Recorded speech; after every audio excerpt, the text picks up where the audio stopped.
Olá, amigo do YouTube. Um abençoado dia para você.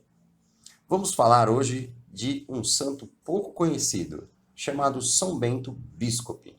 Foi abade e viveu entre 628 e 690. Bento pela graça e pelo nome. Era este o jogo de palavras que São Gregório Magno usava para definir o irmão da fé. São Bento e pela grande força do sentido que expressam, não puderam deixar de ser usadas também para louvar São Bento Biscope. Né? As mesmas palavras que eram usadas para São Bento, que a gente já conhece, que é o São Bento de Norcia, foram usadas também para São Bento Biscope.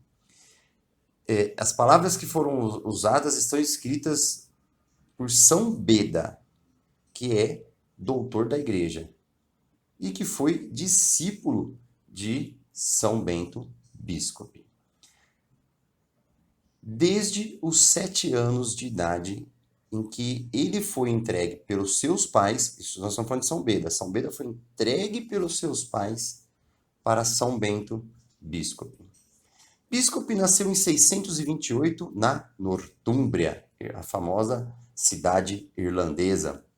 Era um nobre e se tornou um soldado de alta patente do exército do rei Osio. Porém, o chamado de Deus falou mais alto.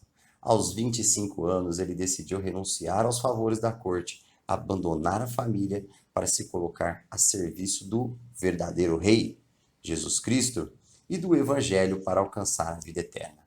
No ano de 653, após ter feito esta escolha, fez a primeira das 6 viagens a Roma.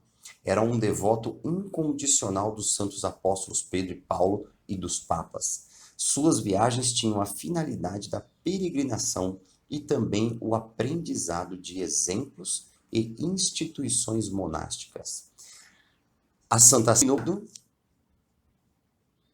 com um novo bispo, acompanhando o novo bispo da Cantuária, Teodósio. Assim, o bispo acabou sendo responsável, em grande parte, pela evangelização da Inglaterra. De suas viagens a Roma, trazia consigo diversos livros sobre artes, ciências e muitos outros de assuntos variados.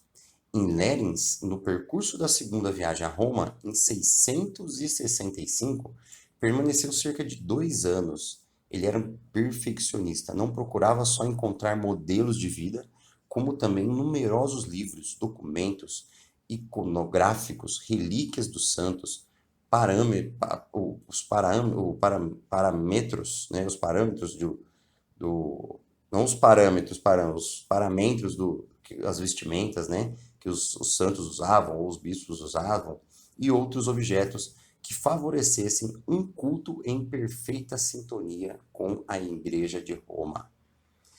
Na embocadura do rio Vire, fundou um mosteiro, dedicado a quem? São Pedro. Né? Gostava, ele era um fã de São Pedro, de São Paulo, então ele fez um mosteiro dedicado a São Pedro. Em 674, fez outro mosteiro, e aí ele dedicou a quem? A São Paulo. Alguns anos mais tarde, trouxe da França diversos pedreiros, artesãos, artífices, uma infinidade de pessoas que trabalhavam com a arte cristã. Né? Para quê? Para que fossem construídas igrejas.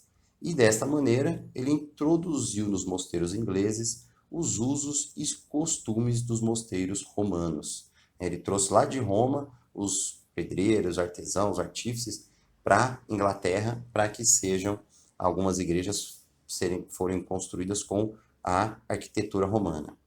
Uma vez chegou a suplicar ao Papa, que na época era Papa Agatão, que enviasse o cantor da Basílica de São Pedro, o abade João, para que a liturgia e o canto romano fossem assimilados por seus monges, reunidos nos 2 mosteiros, de São Pedro e de São Paulo. Quando voltou de sua 6ª viagem a Roma, ficou surpreso com uma epidemia que destruíra grande parte da sua obra, né? Grande parte dos seus mosteiros aí foram destruídos por uma epidemia. Sobre o leitor de morte, pode dizer com razão, ele deixou sobre o seu leito de morte, né, sobre a sua lápide: meus filhos, não considerem invenção minha a constituição que lhes dei. Depois que visitei 17 mosteiros, cujas regras e usos me esforcei por conhecer, e selecionar a que mais me pareciam melhores. Dou-lhes o resultado desse trabalho. Esse é o meu testemunho.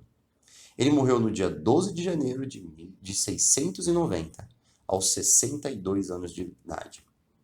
A sua celebração foi determinada para esta data durante a cerimônia de sua canonização pela Igreja de Roma. Gostou da história desse santo?